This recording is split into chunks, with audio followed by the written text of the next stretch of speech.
Engineering ಮಾಡಿದ್ರೆ ಕೆಲಸ ಗ್ಯಾರಂಟಿನಾ? ಈ ವಿಡಿಯೋನ ವಿದ್ಯಾರ್ಥಿಗಳಿಗಿಂತ ಮುಂಚೆ ಅವ್ರ ಪೇರೆಂಟ್ಸ್ ನೋಡ್ಬೇಕು. ನಾವೊಂದು ಪ್ರಶ್ನೆ ಕೇಳ್ತೀನಿ, ಇವತ್ತು ಇಂಜಿನಿಯರಿಂಗ್ ಡಿಗ್ರಿ ಪಡೆದ್ರ ನಿಮ್ಮ ಯಶಸ್ಸು 100% ಖಚಿತನಾ? ಉತ್ತರ ಕೇಳೋ ಮೊದಲು ಒಂದು ವಿಷಯವನ್ನ ಸ್ಪಷ್ಟಪಡಿಸ್ತೀನಿ. ಇಂಜಿನಿಯರಿಂಗ್ ಒಂದು ಕೆಟ್ಟ ಡಿಗ್ರಿ ಅಲ್ಲ. ಭಾರತದ ಅನೇಕ ದೊಡ್ಡ ದೊಡ್ಡ ಕಂಪನಿಗಳನ್ನ ನಿರ್ಮಿಸುವುದವರು ಇಂಜಿನಿಯರ್ಸ್, ಅನೇಕ ಸಕ್ಸಸ್ಫುಲ್ ಆಂಟರ್ಪ್ರಿನರ್ಸ್ ಇಂಜಿನಿಯರ್ಸ್. ಹಂಗಾದ್ರ ಈ ಪ್ರಶ್ನೆ ಡಿಗ್ರಿ ಬಗ್ಗೆ ಅಲ್ಲ. ಈ ಪ್ರಶ್ನೆ ಬರೇ ಇಂಜಿನಿಯರಿಂಗ್ ಅಷ್ಟ ಸಾಕು ಏನೋ ಅಂತ. 20-25 ವರ್ಷದ ಹಿಂದ ಇಂಜಿನಿಯರಿಂಗ್ ಡಿಗ್ರಿ ಅಪರೂಪ ಆಗಿತ್ತು. ಆದ್ರೆ ಇವತ್ತ ಪರಿಸ್ಥಿತಿ ಬೇರೆ. ಪ್ರತಿ ವರ್ಷ ಲಕ್ಷಾಂತರ ವಿದ್ಯಾರ್ಥಿಗಳು ಇಂಜಿನಿಯರಿಂಗ್ ಡಿಗ್ರಿನ ಪಡಿತಾ ಇದಾರೆ.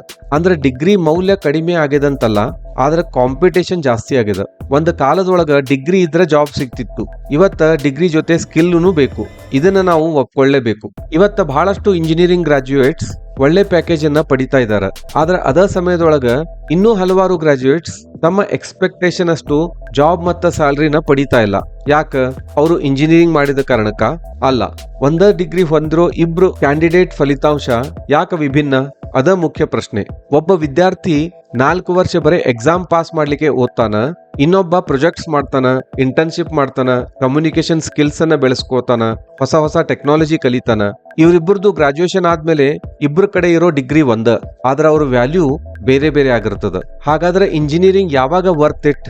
ನಿಮ್ಗ ಟೆಕ್ನಾಲಜಿ ಬಗ್ಗೆ ನಿಜವಾಗ್ಲೂ ಆಸಕ್ತಿ ಇದ್ರ, ಸಮಸ್ಯೆಗಳನ್ನ ಪರಿಹರಿಸೋದು ನಿಮ್ಗ ಇಷ್ಟ ಆದ್ರ, ಡಿಸೈನ್, ಸಾಫ್ಟ್ವೇರ್, ಎಲೆಕ್ಟ್ರಾನಿಕ್ಸ್, ಮಷೀನ್ಸ್ ಅಥವಾ ಇನ್ನೋವೇಶನ್ ಒಳಗ ಆಸಕ್ತಿ ಇದ್ರ ಇಂಜಿನಿಯರಿಂಗ್ ಅದ್ಭುತ ಆಯ್ಕೆ. ಆದ್ರೆ ಬರೀ ಎಲ್ಲಾರು ನೋಡ್ತಾ ಇದಾರ, ಮಾಡ್ತಾ ಇದಾರ, ಅಥವಾ ಇಂಜಿನಿಯರಿಂಗ್ ಮಾಡೋದೊಂದು ಸೇಫ್ ಆಯ್ಕೆ ಅಂತ ಹೇಳಿ ನೀವು ಸೇರ್ಕೊಂಡ್ರ ಅದು ಡೇಂಜರಸ್. ಯಾಕಂದ್ರೆ 4 ವರ್ಷದ ನಂತರ ನಿಮ್ಗೆ ಡಿಗ್ರಿ ಸಿಗಬಹುದು, ಆದ್ರೆ ಡೈರೆಕ್ಷನ್ ಸಿಗ್ಲಿಕ್ಕಿಲ್ಲ. ನೆನಪಿಟ್ಕೊಳ್ರಿ, ಸಕ್ಸಸ್ ಅನ್ನ ಡಿಗ್ರಿ ಗ್ಯಾರಂಟಿ ಮಾಡುದಿಲ್ಲ. ಇಂಜಿನಿಯರಿಂಗ್ ಆಗಿರ್ಲಿ, ಹೋಟೆಲ್ ಮ್ಯಾನೇಜ್ಮೆಂಟ್ ಆಗಿರ್ಲಿ, ಲಾ ಆಗಿರ್ಲಿ, ಅಥವಾ ಬೇರೆ ಯಾವ್ದೋ ಡಿಗ್ರಿ ಇರ್ಲಿ, ಒಂದು ಡಿಗ್ರಿ ಬಾಗ್ಲನ್ನ ತೆಗಿಬಹುದು. ಆದ್ರೆ ಅದ್ರೊಳಗ ನಡ್ಕೊಂಡು ಹೋಗುವುದು ನಿಮ್ಮ ಸ್ಕಿಲ್ಸ್, ನಿಮ್ಮ ಆಸಕ್ತಿ ಮತ್ತು ನಿಮ್ಮ ಪ್ರಯತ್ನ. ಹಂಗಾಗಿ ಇಂಜಿನಿಯರಿಂಗ್ ಮಾಡ್ಬೇಕೋ ಬೇಡವೋ ಅನ್ನೋದು ಮುಖ್ಯ ಪ್ರಶ್ನೆ ಅಲ್ಲ. ನಾ ಇಂಜಿನಿಯರಿಂಗ್ ಮಾಡ್ಲಿಕ್ಕೆ ಸರಿಯಾದ ವ್ಯಕ್ತಿ ಇದೀನೋ ಇಲ್ವೋ ಅದು ಮುಖ್ಯ ಪ್ರಶ್ನೆ.